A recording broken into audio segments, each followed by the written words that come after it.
জয় হিন্দ। আমরা জানবো যে কাণ্ড কয় প্রকার ও কি কি। কাণ্ড হচ্ছে তিন প্রকার।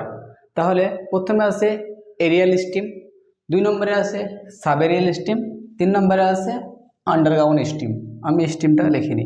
তারপর হচ্ছে এরিয়াল মানে কি, বায়বীয় মানে পৃথিবীতে 95% গাছ, পৃথিবীতে 95% গাছ আছে কি হাওয়ার সঙ্গে যুক্ত হয়ে, তার জন্য কি বলছি বায়বীয়। যেমন উপরে যেমন কি হয়েছে, যেমন গাছে আমরা দেখতে পেয়েছি ডালপালা সব কতি আছে, হাওয়াতে লড়ছে লড়ছে, তাহলে সব গাছ 95% গাছ পৃথিবীতে, তোমার যে মনে যে গাছটা আসছে সে গাছটাই হতে পারে। যেমন হতে পারে আম, জাম, কলা, বট, যত গাছ আসছে সব কি কিসে আসবে, বায়বীয়। তাহলে পৃথিবীতে 95% গাছ হচ্ছে কি বায়বীয়।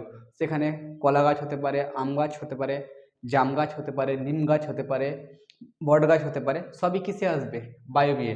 তাহলে এরিয়াল স্টিম বায়বীয় হচ্ছে 95% কি হচ্ছে গাছ আসে এখানে। এটা কি যেমন হচ্ছে আম, আম, জাম, কলা, বট, নিম, এখানে কিসে আসে এরিয়াল স্টিম, একে বলি আমরা বায়বীয়। তাহলে বায়বীয় কাণ্ড, বায়বীয় কাণ্ড 95% কিসে আছে, প্রত্যেকটা গাছ মানে অর্ধেক উপরে বেশি ঝুলে, তাহলে সেটি হচ্ছে বায়বীয় কাণ্ড। 2 নম্বরে আসে যে সাব এরিয়াল স্টিম, আধা বায়বীয়, মানে অর্ধেক উপরে থাকে অর্ধেক নিচেতে থাকে, সেটাকে বলি আমরা আধা বায়বীয়।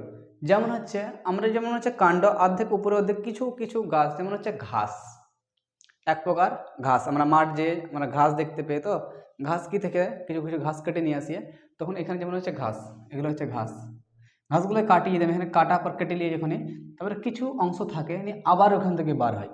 এবার কিছু কিছু পণ্ডিত আছে যাবে মাঠ যাবে এরকম করে কি নিয়ে যাবে, তামনি নিয়ে যাবে, চুটাইন তুলে নেবে, তখন কিন্তু আর গাছটা আর বার হবে না।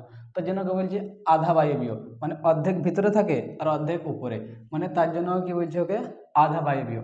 যেমন হচ্ছে উদাহরণে আসে ঘাস, যেমন গরুতে ছাগলে কেটে কেটে খেয়ে, কিন্তু পরে আবার 2 দিন পর দেখি যে আবার যাকে তাই হয়ে যাচ্ছে, কারণ উপরে যতখানি গাছ আর নিচে ততখানি গাছ আছে, তার জন্য আধা উপরে আধা নিচে, একে বলছে আধা বায়বীয়।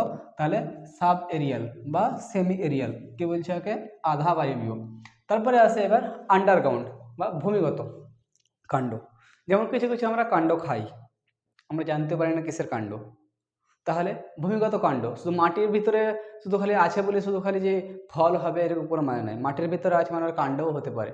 যেমন আমরা আলু, আলু একটা হচ্ছে কাণ্ড, গাছের কাণ্ড কি আলু, আলুকে আমরা খাচ্ছি। সেরকমই হচ্ছে ওল, গাছের কাণ্ড, আমরা ওলকে আমরা খাচ্ছি। যেমন হচ্ছে কচু, ওল কাণ্ড, যেমন হচ্ছে কচু একটা হচ্ছে কাণ্ড। তাহলে এই কাণ্ডকে আমরা কি করছি, আমরা খাচ্ছি। তাহলে এই খাওয়া যেমন কিসে আসবে, এরা আন্ডারগ্রাউন্ড মানে ভূমিগত কাণ্ডতে আসবে, ভূমিগত কাণ্ডতে ওরা আসবে। তারপর হচ্ছে আদা হলদি কিসে আসবে, ভূমিগত কাণ্ডতে আসবে আদা হলদি, কারণ এতে গাঁট পাওয়া যায় অনেকগুলো, কি পাওয়া যায়, গাঁট পাওয়া যায় অনেকগুলো। আর আলুতে কি পাওয়া যায়, আলুতে নোট পাওয়া যায়, মানে ছাল পাওয়া যায় উপরে, কি একটা আলুটা ছেড়ে ফেললে ছাল পাওয়া যায়। তারপর হচ্ছে পেঁয়াজ রসুন, পেঁয়াজ রসুন কি আসবে, একে কি পাওয়া যায়, একটি নোট পাওয়া যায়, উপরে একটি ছাল পাওয়া যায়, তার জন্য কি হয়েছে এটা এটা আন্ডারগ্রাউন্ড কি হয়েছে, আন্ডারগ্রাউন্ড স্টিমে আসে, ভূমিগত কাণ্ডতে আসে। তাহলে এর উপরে কি আছে, নোড ইন্টারনোড আছে, যারই নোড ইন্টারনোড থাকবে উপরে ছাল থাকবে, বা মানে শাখা প্রশাখা বার করার জন্য কোনো রাস্তা হবে না। আলু একটাই দেখে নেই যে আলু নিয়ে যদি আমরা এখানে এরকম ছোটো ছোটো ছোটো কোনা বার হয় আস্তে আস্তে কেটে লাগাবার লেগে, কচুতেও হয়, ওলেও হয়, এগুলো যখনই হবে যখনই তখনই জানবো যে কেটো কাণ্ড, আমরা এগুলার কাণ্ড খেয়েছি। যে কোনো জিনিস যে কোনো তোমার চোখের সামনে যেগুলো আসবে আমাকে অনুভব করতে হবে, কিন্তু সবই তো যদি একটা ভিডিওর মাধ্যমে যদি 5 মিনিটের ভিডিও সবই বলে দেওয়া হতো তাহলে তো স্কুলের টিচাররা পড়াতোই না, স্কুলে যেত সব একটা সিলেবাস ওরা কমপ্লিট করতো, নিয়ে ছেড়ে দিত, না তোমরা দেখিয়ে লাগবা স্কুল বন্ধ, সে সরকার কেন টিচার মাইনে দেবে প্রত্যেক দিন। তার জন্য কি হচ্ছে অল্প টাইমের মধ্যে যতটুকু পারবো ততটুকু বোঝানোর চেষ্টা করছি। তাহলে কি হচ্ছে এরকম যখন কোনো আলু কি হয়, যখন আলু শেষ অবস্থায় চলে আসে নভেম্বর ডিসেম্বর অক্টোবর নভেম্বর মাসে, যখন আলু গাছ যখন লাগাবে যখনই, তখন দেখবে যে এখানে বড় বড় গ্যাঁজ বার আছে আলু গাছ থেকে, কচু থেকে বের আছে, ওল থেকে বের আছে, সেরকম হচ্ছে রসুন পেঁয়াজ বড় বড় গ্যাঁজ বের আছে, তখনই যখন জানবো তাহলে পরে উপরে ছাল আছে বা উপরে ছাল বা কাণ্ড বার হয়েছে, মানে কি এটা এতে আসবে। কাণ্ডতে আসবে। তাহলে ভূমিগত কাণ্ড, তাহলে ভূমিগত কাণ্ড কিসে আসে? আলু, ওল, কচু আমরা কাণ্ড খাই। যেমন হচ্ছে আদা, হলদি, এতে গাঁট পাওয়া যায়, তার জন্য আমরা কাণ্ড খাই। পেঁয়াজ, রসুন, এর উপরে ছাল আছে, যেমন হচ্ছে ছাল, তার জন্য আমরা কিসে বলবো আগে? এর কাণ্ডটা আমরা খাই। তাহলে এবার জানতে পারলাম আমরা কয় প্রকার? 3 প্রকার। এক হচ্ছে বায়ুগতিক, 1 নম্বর হচ্ছে বায়বীয় কাণ্ড, 2 নম্বর হচ্ছে আধা বায়বীয় কাণ্ড, 3 নম্বর হচ্ছে ভূমিগত কাণ্ড। ইংলিশে বলে এরিয়াল, 2 হচ্ছে সাব এরিয়াল, 3 নম্বর হচ্ছে আন্ডারগ্রাউন্ড। কী বলে ওকে? Underground stem. 1 নম্বর এরিয়াল স্টিম, 2 নম্বর হচ্ছে সাব এরিয়াল স্টিম, 3 নম্বর হচ্ছে আন্ডারগ্রাউন্ড স্টিম। তাহলে 3 রকম বুঝতে পারলাম। পৃথিবীতে 95% কেসে আসে এরিয়াল স্টিম। উপরবেলা যত সব গাছ আছে, যেমন হচ্ছে এটা একটা গাছ, আর গাছ যত গাছ এখানে মাটি, এখান থেকে যত আছে 95% সব কি আছে? উপরে বায়ুর মধ্যে কী করছে? ও লড়াচড়া করছে। তার জন্য পৃথিবীতে 95% কি গাছ? বায়বীয় গাছ 95%। আর তুমি নিজের ইচ্ছা মতন তুমি বসাও যে এইটা বায়বীয় হবে, এইটা বায়ু হবে, তোমার চোখের সামনে যেইটা আসছে সেটা বায়বীয় গাছ। তাহলে বুঝতে পারলাম এখানে। তারপরে এবার বুঝবো এবার আধা বায়বীয় গাছ, যেমন হচ্ছে ঘাস, অর্ধেক মাটি থাকবে অর্ধেক উপরে। আর একটা হচ্ছে ভূমিগত, যে আমরা কাণ্ড খাই, তাহলে সেটা কিসে আসবে? ভূমিগততে আসবে। যেমন অর্থাৎ নোড আর ইন্টারনোড, ছাল পাওয়া যাবে এবং ওখান থেকে একটা নতুন শাখা পোশাখা বার হবে, তাহলে সেটি কিসে আসবে? আন্ডারগ্রাউন্ডে আসবে। এবার আমরা প্রকার দেখলে কোন প্রকারে কী কী আসবে। একটা হচ্ছে 1 নম্বর হচ্ছে কন্দ জাতীয়, এক হচ্ছে প্রকন্দ, এক হচ্ছে শালকন্দ। কন্দ জাতীয়তে কী আসবে? কন্দ জাতীয়তে খাবার বেশি থাকবে। কি থাকবে? খাবার। যেমন হচ্ছে আলু, ওল, কচু, এত বেশি একটু বাদ যায়, শুধু খালি বাদ বাকি পুরোপুরি রান্না করে খাইলি আমরা। তাহলে কিসে আসবে? কন্দ। তাহলে যে কোনো জিনিস মানে মাটির ভিতরে থাকে, তাহলে সেটি জানবো আমরা খাবার যোগ্য, অল্প নষ্ট হচ্ছে। মানে যেমন হচ্ছে আলু, ওল, এটা হচ্ছে কন্দ।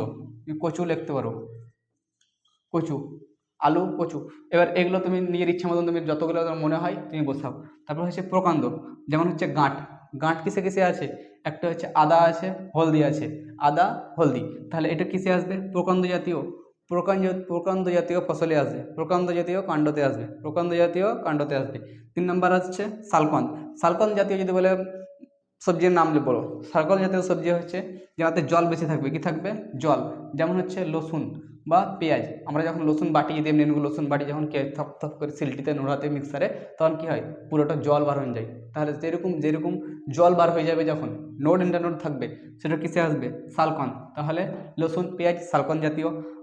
প্রকাণ্ড হচ্ছে যার গাঁট বেশি থাকবে, সেটা হচ্ছে আদা, হলদি, এরকম লাগা এরকম গাঁট, এরকম গাঁট থাকবে, এরকমই যখন গাঁট থাকবে যেগুলো না, সেগুলো হলদি, অনেকগুলো গাঁট থাকে।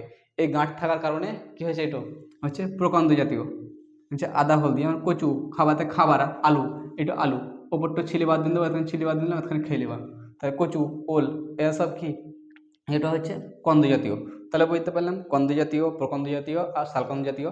তাহলে কাণ্ড, 3 রকম কাণ্ড কী কী বুঝতে পারলাম? Aerial stem, sub aerial stem আর আন্ডারগ্রাউন্ড স্টিম। 1 নম্বর হচ্ছে বায়বীয়, 2 নম্বর হচ্ছে আধা বায়বীয়, 3 নম্বর হচ্ছে ভূমিগত কাণ্ড। তাহলে আমাদের পুরো 3 টাইপের কাণ্ড সম্পূর্ণ তথ্য জানালাম। জয় হিন্দ। নেক্সট ভিডিওতে আবার দেখা হবে।